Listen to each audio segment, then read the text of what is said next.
everybody. So, let's talk about healthy anger. Okay?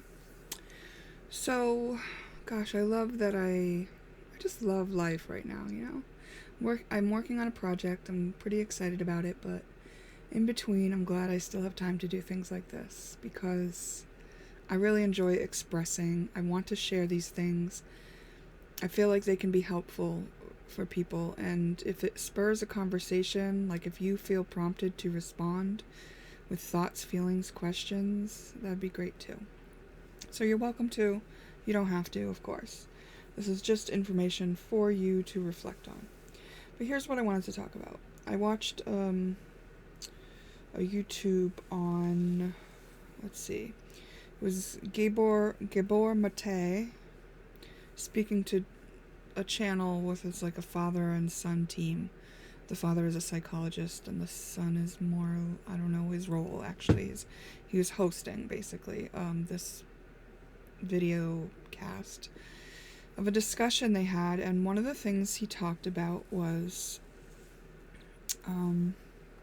or it just was mentioned, it wasn't like the topic of conversation at all, was healthy anger and the role of healthy anger, meaning like in the moment you feel angry because your boundary is being violated. He didn't use these words, but this is what I'm gathering.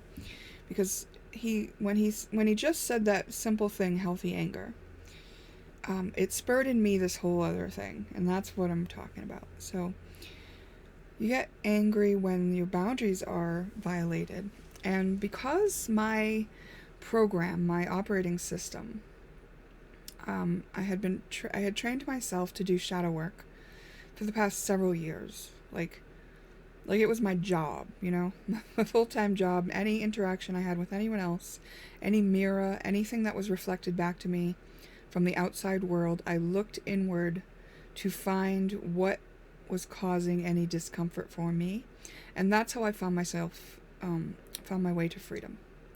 Okay, but like I set up my operating system to do that. So when he said that, I realized that from where I am now, I got a whole new look at two instances where I was angry and how I had not really allowed myself the credit for those being just healthy angers. Because of the way I had set up my program, I had said, oh, this means there's something inside me that I need to process. And now, in retrospect, I'm realizing, no. I did have anger that I needed to process, and I had processed my anger, and then I came into certain situations where my boundaries were being breached. I can think of one situation was with the ex, and it was a point where I had allowed him to move in with me. And at that time when he moved in, I was alerted to the fact that he was actually way more behind my back than I had realized. You know, when he wasn't living with me, it was probably a lot easier for him to keep these things quiet, right? And I wasn't so alerted to them. But with it all right in my energy body all the time, I could read his energy. I can read people's energy. I knew that he was behind my back, and I kind of knew it all along. It's just that I couldn't prove it. So it was kind of making me crazy, and I felt very gaslighted because he would reassure me verbally, tell me, you know, he wasn't doing anything, and that we were meant to be together, but then he would be going behind my back, and when he moved in, I found out, like, yeah, he actually was going behind my back and having what he dismissed as sexy talk with this particular girl who was in the group of acquaintances that we regularly spent time with. She was a bartender around at various bars in the area, and so that's how he had met her, and he was keeping some sort of relationship with her on the side. She was also in a relationship, as was he with me, and apparently he was dismissing it as sexy talk, but who knows what it actually was, because the conversations had been deleted, and she had sent him a message in the middle of the night, and I happened to be awake, and I happened to see it on his phone while he was sleeping, and I replied to it, and she knew it was me replying to it because apparently I didn't match the context that they had carried on about themselves. So when she knew it was me, she replied that I was crazy Julie. And I knew that that was something from a conversation that maybe he had with her. Maybe he was telling her I was crazy or whatnot, you know? And I knew that this was very much a possibility because that from that point, I looked into his phone much deeper. Let's see. I don't know if it was that incident or another incident, but I got another opportunity. I think it was after that incident where I was like, okay, I gotta get into this guy's phone and see what's been going on. And I did it. I broke into his phone. I don't know if he had a fingerprint lock on his phone. No, he had a code. He had a pattern. And he left the pattern was dirty on the phone, and I broke the pattern because he left swipes on the phone, and I could see what the pattern was. That's how I broke into his phone. But when I did, I was like, holy shit, this guy has been going behind my back, telling his group of friends, like he had a group of friends that he was much closer to, that he would exclude me from sometimes. Sometimes I would be included in some of their events, parties and gatherings, and other times I would not be included. I could see that he would ditch me one time when we had plans. I knew which time it was because something circumstantial was going on in his life, and when he mentioned it to this other woman, a total other woman, besides the bartender one, another one he was behind my back with, he actually canceled plans with me when that was going on to make plans with her, and told me it was the circumstance that was keeping him from spending the time with me, but actually he had found a way to get around the circumstance and told it to her so she could come pick him up for an outing. So besides that, it was conversations where he was telling his friends that he was in hell by being with me and in my house and things like that. And I was just like mortified. I was just like, oh my gosh, like I've devoted everything to this guy, and now I've let him move in my house, and now like I can see how bad it really is. Like he is literally a shyster. Like he is actually a bad person. Not that anything's good or bad, but like in my view at that time was that he's a bad person. Now I just think like he's a very confused, misunderstanding person that doesn't realize that he will live out everything that he did to me. So yeah. But at the time I was very angry in response, right? And I was like so mad that I was confronting him verbally, loudly, telling him that he was wrong, how dare he, and all this stuff, and like telling him to get the F out of my house. And he was saying, well, I'll do it when I'm ready. And I was saying, no, you'll effing do it now. And like pack up your shit and like get the F out. And his camper was at my house as well, so he started sleeping in his camper. And he had kept my house really in a disgusting state while he was there, and I had a lot of footage that I had taken of that, like of how he was living in my house and the messes that he kept around my house, like in the room that I had given him to put his stuff in was just like disastrous. And like everywhere in my yard he had left shit, all around my kitchen, all around the living room, the floor, the dirty socks, the just like dishes never cleaned up, and just yucky situation that I had been putting up with in the name of love for this guy. And all of a sudden I just was like seeing it all for what it was, and I was so pissed. And I never hit him or like attacked him like physically, but I did use a pot, like a pot, and I banged it against the wall, and so hard that I dented the pot. And it's a nice stainless steel pot, and I really like the pot, and I wish it wasn't dented because I still have it to this day, and every time I use it I still remember that darn outburst that I had where I was telling him to get out of my house, don't wait. Like, he didn't have a right to be there when he was like doing that to me, right? It's not like we moved in together. It was like he was moving in with me because I was under the impression that we were in a relationship. And so at the time I was like really outburst, right? Like banging a pot on the wall. It was a wooden wall, so the wood wall didn't get like damaged or anything, but the pan did. And he didn't get damaged, and his stuff didn't get damaged. Like, I was angry and I was yelling and I was trying to get him away. And I took it like, I looked at myself afterwards and I was like, geez, all that was in me, like that's just harboring in me all the time. And I was thinking like that was another layer of anger that I had been harboring from, unprocessed trauma earlier on. Because I was thinking like I should have handled that calmly. I should have handled, that respectfully and maturely.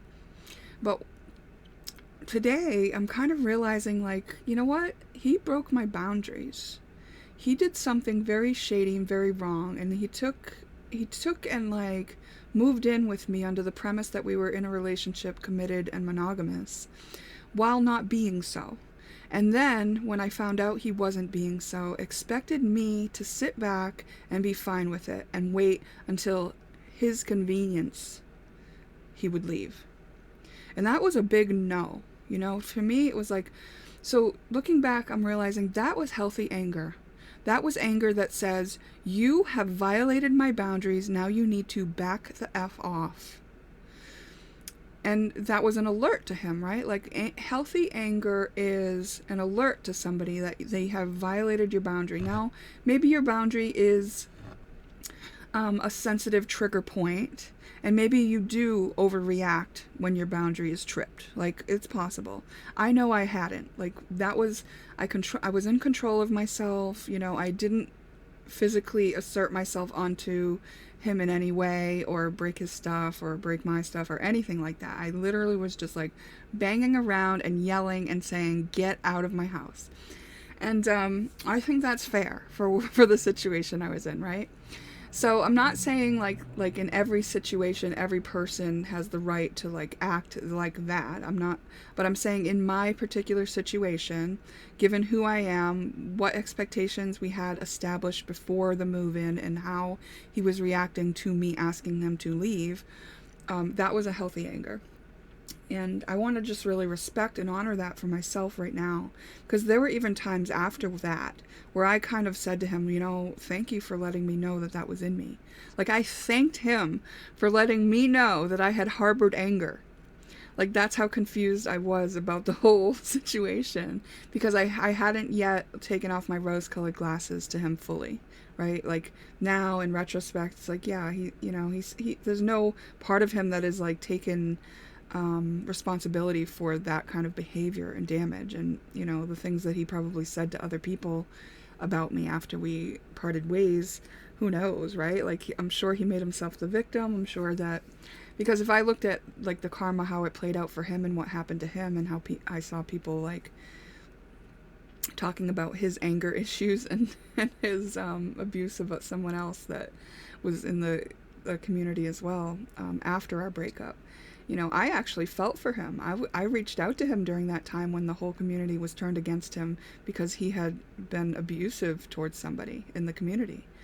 And I was like, oh, poor him, because they don't understand that he's a really great person at heart. And he is at heart.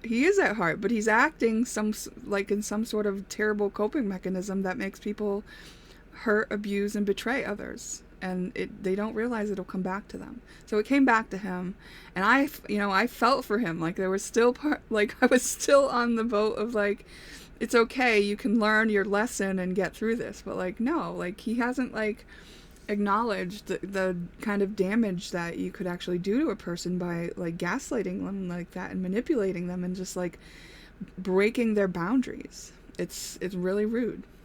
So it's appropriate to have anger towards that. And I want to talk about appropriate anger, because another part of that story is the reason why, I was like kind of blaming myself still, even though it was healthy anger, was because I had found out, I think it was prior to that, fairly sure it was prior to that, because I was on my healing journey for quite some time prior to that.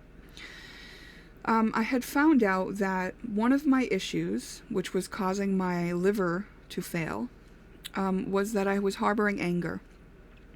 And I had not processed anger. And the reason was because when I was younger, my father was prone to bouts of anger outbursts. And that's why I kind of thought that this, situation was like me being like him. But it's not true. I wasn't being like him, because what was modeled to me by my father was basically like outrage where things were broken and people were harmed, like people were actually hit and hurt, and all kinds of chaos and traumatic experience for me as a child to later be processed. But one of the things that I didn't realize until later and earlier on in my my healing journey, I realized that in order to cope with that, I had decided that anger wasn't okay. So I was up into my age 40s when I realized that I had never allowed myself to feel angry consciously. My anger would only come out in like rage fits. And the only reason I realized it all was because I would have like a rage fit, and it wouldn't happen too often, but when it happened, it was kind of like I dissociated from my body. As soon as I felt anger, because I had earlier on deemed anger as a bad thing, because everyone thought my dad was bad, and bad things happened when my dad was angry. Trust me, real bad things. Guns were pulled, police were called, big beatings happened, bloody, blah, blah, blah, bad stuff. Everything smashed in the house, etc. So anger for me wasn't something that I had allowed, but that didn't mean I didn't have anger. So what it meant was, when I was still suffering from all the traumas and hadn't, processed through things yet, when anger would come up, healthy anger, it would trigger me to that coping mechanism where I deemed it not okay to feel angry. So I would immediately dissociate from my body, meaning I would like step aside, out of my body almost. And what would happen was the anger would come out through me, and it would kind of feel like I could see it happening, but I couldn't stop myself. Whether it be like a bunch of berating words that I would aim at somebody else, like I would really cut people down with my words. That was my most common way of raging. And I was very harmful. You can imagine, if you understand the level that I can see into people, then you know that when I would use my words to cut people down, that it was very damaging and very hurtful to them. And, it is awful that I did that to people, and I'm glad to know better now. And when I did this, like sometimes it would be something else, right? Like my rage would like throw something, or whatever, throwing things and speaking in a very berating manner were my most common ways of raging. And when I realized that what I had been doing was, because anger is a healthy response to some situations, when it would come up, I would feel powerless to stop it, because it was like it's a normal human response to having your boundaries broken, anger. And so when my boundaries were broken, which, would happen in life, I didn't even know about boundaries at this time, I would feel powerless to the anger that came up. I would deem myself powerless, and as I deemed myself powerless, the anger came out, and I was powerless to stop it. And then I could even be like watching myself say the awful things and know that I was bad, know that I should stop, but not be able to, because I had deemed myself powerless. So when I realized how this trigger operated, I was able to rein it in and understand it and really respect myself through it, and give myself permission to start expressing anger healthily. Right? Because there's obviously things I can do to process through a feeling of anger without hurting myself or others. Healthy adults can do this. And it doesn't necessarily mean that I have to slam a pot against the wall. That is a little extreme, and I would say that I'd rather do it another way. However, at that time, there wasn't, I didn't have anyone to call. I didn't feel like I could trust the police to remove him from the situation, and I did feel very, very violated. So I was just trying to puff up my chest in a way. But anyway, so you find healthy ways to deal with the anger. And so since then, that's, what I've allowed anger for myself. And I've realized that anger is something that's allowed. But not until today, when I was listening to that talk, did I realize that, oh, that anger that I expressed in that particular situation, it was healthy anger. And later on, even more recently, I was in a situation where I had an anger happening at my boundaries being violated repeatedly by a loved one. And when this happened, I would get angry. And I would feel bad about it because I loved this person and I wanted them to just learn the lesson, but they wouldn't. They wouldn't stop violating my boundary in that way. And I had to create distance. I had to make my boundary thicker and stronger in order to stop subjecting myself to feeling violated and then in turn getting angry. Like I had to take it into my own hands.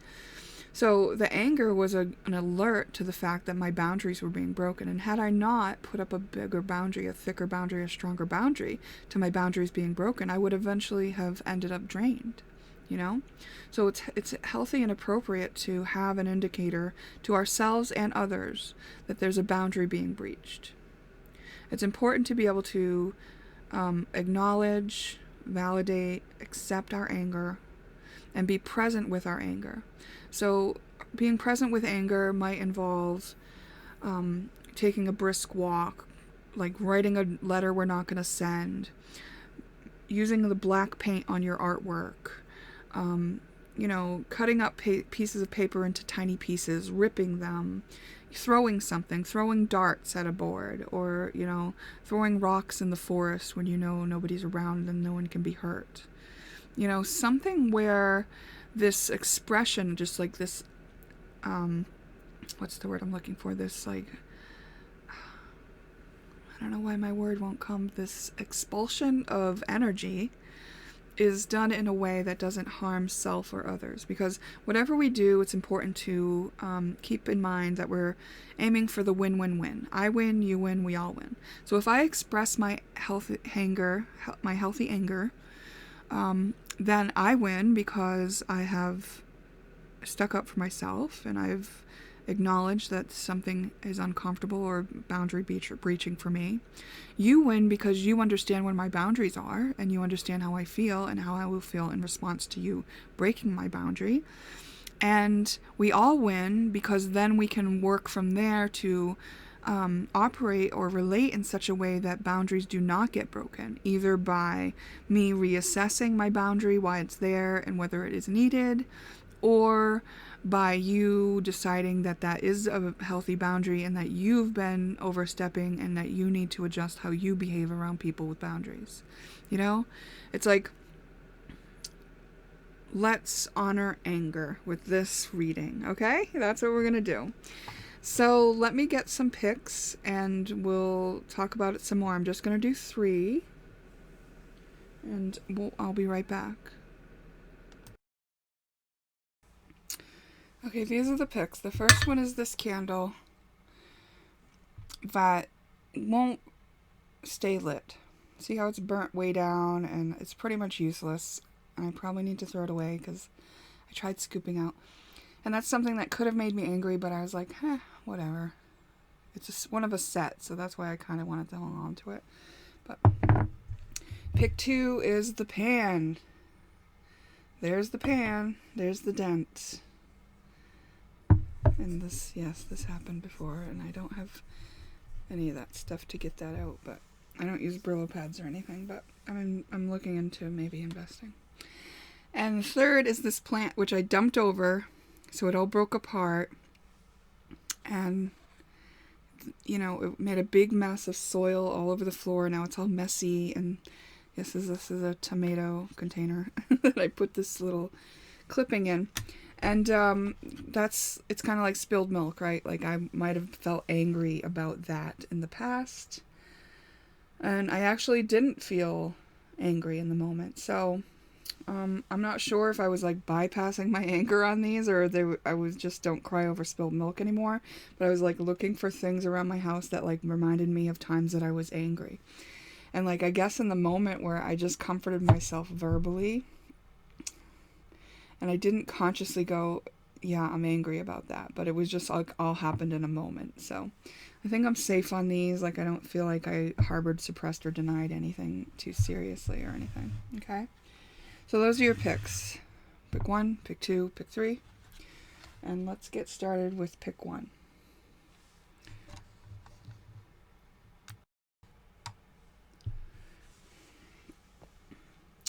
Okay, pick one. What's something that is either current, recent, or about to happen for you that warrants healthy anger? Okay, let's look at something that warrants healthy anger. What warrants healthy anger for you in your life? What warrants healthy anger?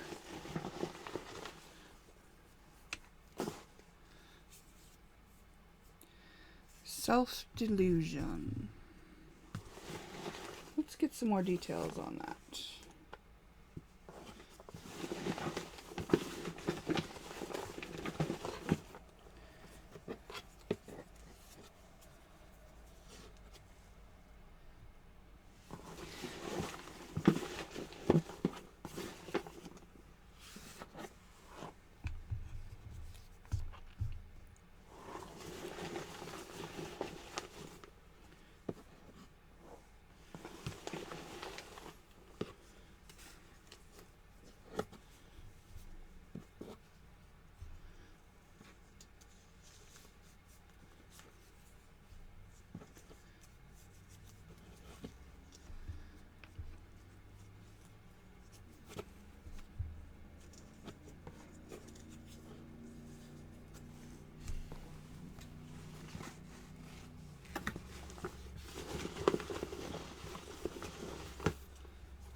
Okay.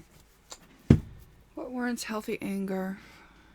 Remember, this is just information to reflect on. Only take what's useful to you. Healthy anger for you is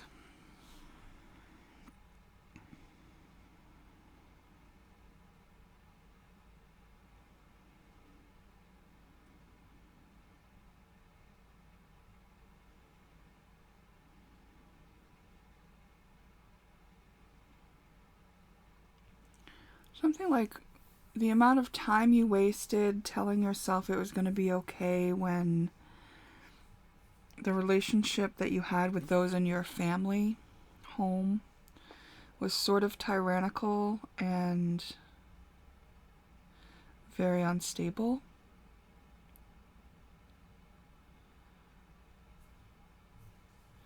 Maybe you kind of told yourself or said, like you figured out a way to have fun with it or escape it, maybe by living in your own fantasy world or something like that.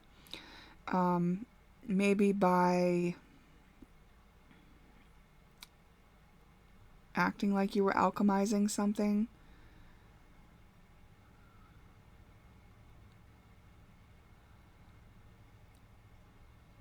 I think you were put off a lot. The instability here showing up with moving homes. I think you bypassed the way you felt. Okay, yes. Okay. Your healthy anger is in the circumstances where you used your mind to bypass a lot of things that felt unstable, scary, or, that you were angry about. Maybe you were angry that you had to move, but you just caught on to the story of, it's going to be all right. Maybe there'll be new friends there. Or maybe you were angry that you were being controlled so much and told what to do and there was a heavy hand on you. And instead, you told yourself whatever to survive it. Maybe there was this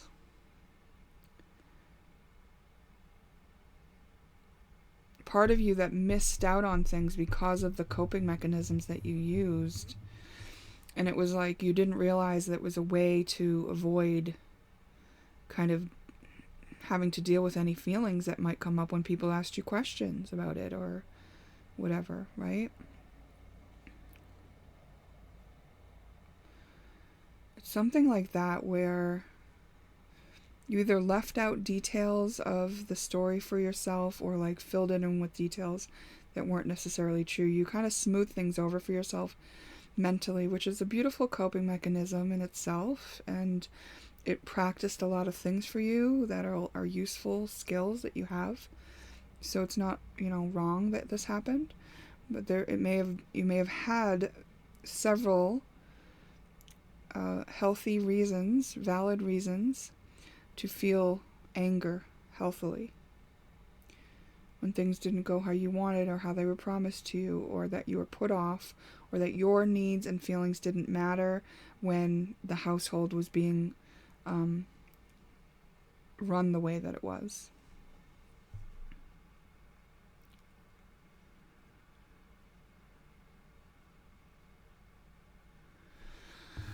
Okay, pick one.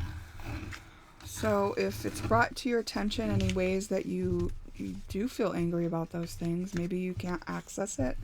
If you can, then I'd suggest maybe looking into the faster EFT, the tapping, being present with those emotions as they come up, certainly acknowledging them, validating them, accepting them, and being present with them is going to be very important.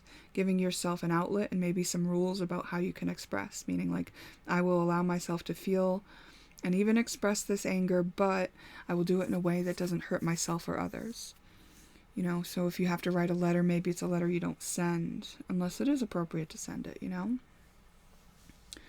So I don't know that reading didn't feel particularly triggering, so maybe some of the things is going to be things that you'll dig into over time, now that we've like look at this, and like maybe you'll go into your own meditation on the topic and kind of like dig around and ask yourself if there's any stored feelings about those things that were happening as you were growing up. Okay? And that's a way to really like do it at a pace that makes sense to you and that you feel safe in doing it, right? Okay. Pick two. Pick two, you chose the pot. What warrants healthy anger in your life? What warrants healthy anger in your life? Maybe it's like the traffic in front of you is going so slow and you're going to be late, something like that. Also that that there's another way to go, but it's like taking so long. Or that you have to go another way because somebody is slow. I'm thinking if you're in a grocery store and someone's walking slow in front of you, and it's like, it is making you late or whatever, right? And it's like, well, on the one hand, some people would say, well, it's just a part of life. Don't let it get you down. It's like, well, you have a valid reason within yourself to feel angry. So even if people told you that it's not appropriate to feel angry or don't waste your time, you're not going to waste your time, and you're not going to like sit in anger on this issue for forever. Healthy anger comes and goes, right? It's like there for the moment to alert you to something, and then it goes. So if someone's like literally walking slowly in front of you or blocking your way from things that you need to get off the shelf so that you can go check out, it's like you don't want to like harm them or hurt them, but it's okay to feel that anger, and it's also okay to ask them politely to move, right? But like if you're in your car and somebody's, ahead of you, maybe like you're not a person who has road rage, but you're also a person that's been told to be polite, and like you don't think it's worth getting angry about that. Or maybe you do have road rage and you're just like taking it to the degree where it's like affecting you the whole day, and that would be an indication that it is pointing to something that is harbored within, because healthy anger is going to pass in the moment.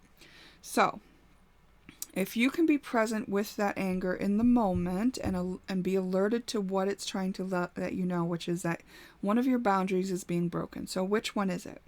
Look at your boundary and then look at where is your boundary. Is that a healthy boundary? Why do you have that boundary? Ask yourself some questions.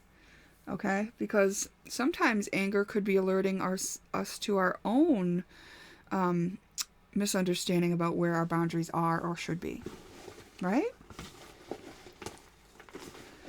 So yours could be more like being alerted to the fact that you have a boundary, like you're not allowing for other people in the world to be slow around you, and that you're letting yourself get angry every time it happens, but like you don't have control over other people.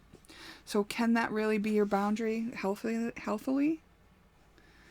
You know, it's healthy to be angry in response to somebody violating your boundary.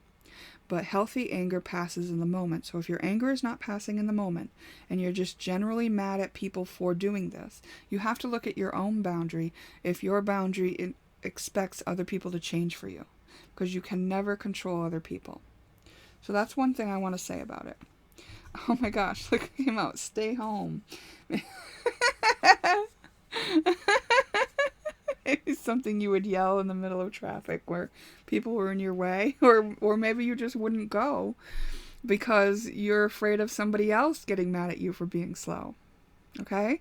So where is your boundary there? Like, should your boundary be keeping you home in case somebody does something rude to you, or is it like time to get angry that thing happened to you, but then move through it and allow life to show you something different, you know? So is there a feeling that needs to be processed with your presence on this topic of like you either being too slow for society or society being too slow for you, someone in particular being in your way, or the universe being slow at giving you instructions on what to do next, perhaps with your creativity. It's like, accept where you are, acknowledge where you are, accept where you are. And if you're angry about it, it's okay to be angry. Just be present with that anger. Be the person who loves you even though you're angry about it. Okay? All right. Pessimist is the last one that came out. So, yeah. You know, maybe you've been damaged by a pessimist or you're being pessimistic. So if your boundary is set up in a pessimistic way, the reason why it would continuously get violated is because it's going to limit you by having that, right? Like you have to make sure that your boundary doesn't try to control others. It can only control you. So if you decide that you have to stay home because everyone's an idiot on the road and no one knows how to drive, like, it's on you. That's not a healthy anger, okay? Because that's not an anger that's passing through. That is your harbored anger. That would be one of those things where I was thinking that I had harbored something, that it was stuck in me, and I needed to be alerted to it. That's what your anger does. In the moment when you're alerted to anger, you're actually being alerted to something you stored. So I think there might be a few different scenarios for this pile who chose my beloved pan, or pot rather, for the pick, and just take what resonates as true for you, and it's information to reflect on, and it's meant to be helpful, so just take what's helpful, okay? Now we're going to go to pick number 3. Pick number 3, what constitutes healthy anger for you? What situation constitutes healthy anger?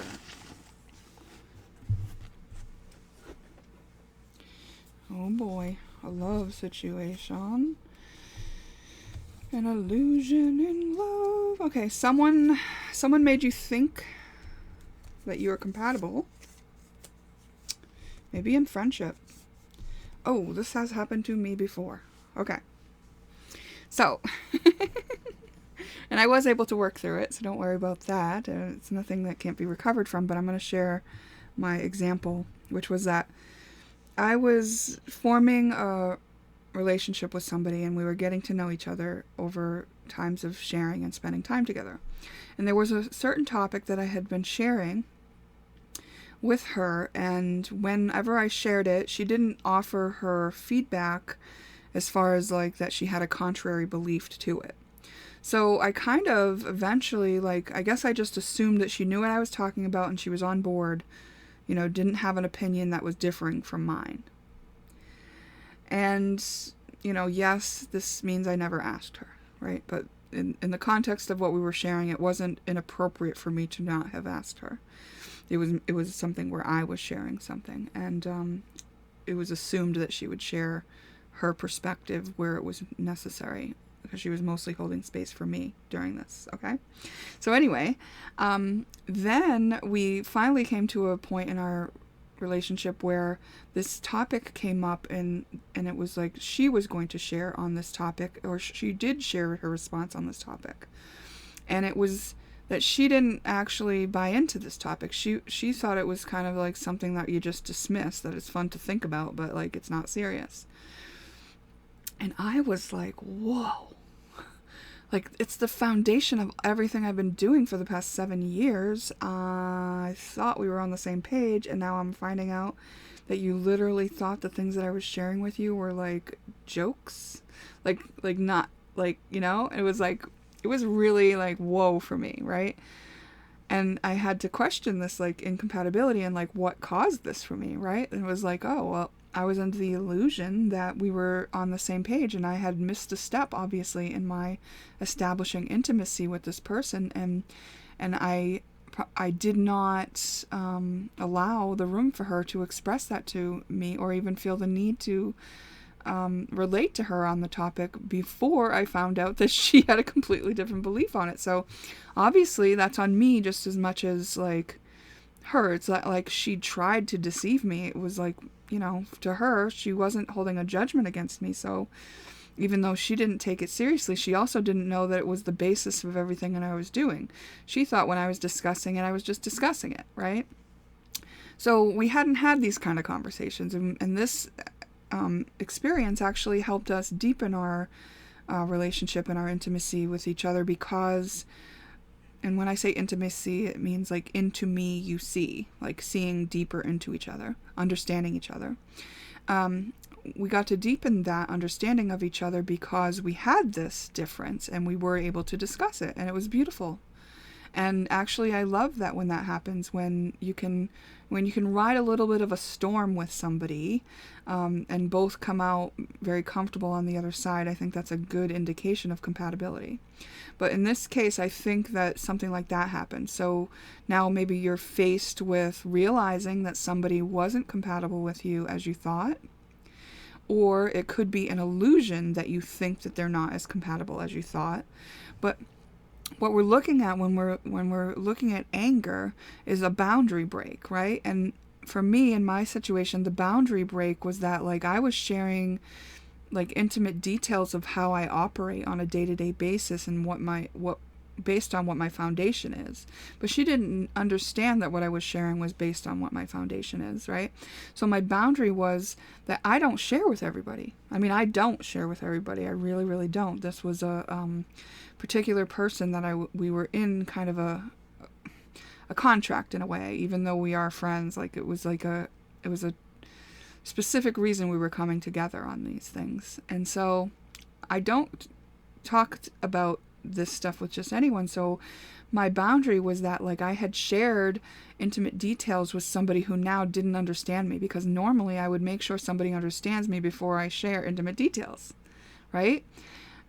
So it was me too, right? Like I contributed to that by breaking my own boundary, by not even realizing that I was like glossing over my own boundary, by not even like checking to see that boundary was met, if that was something that I required to have in order to share. You know what I mean?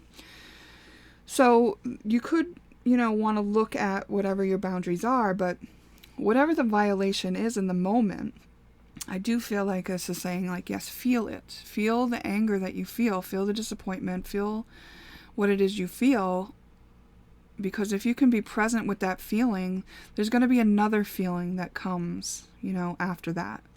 And once you've experienced, multiple ways to feel about this, you may see things differently and things might look differently, and it might be that this is an incompatibility that has now been revealed to you in a love situation or a friend situation. Or you may have an opportunity to deepen the love between you and another because you've been brave enough to process and be with your own anger. And now if you're the person who can be with your own anger, then you can be with somebody else's anger too, right? So if you can love yourself even when you're angry, then you can love someone else even when they're angry. So we have to give ourselves what we expect to have from others, and also what we want to give to others. Yeah, what we want to give to others. Okay, so remember, this is just information to reflect on, so only take what is helpful to you. And I appreciate you being here and looking at this, and may you come to a peaceful resolution for you and any other party that is involved. Okay, thank you for participating in this. We'll see you in the next one.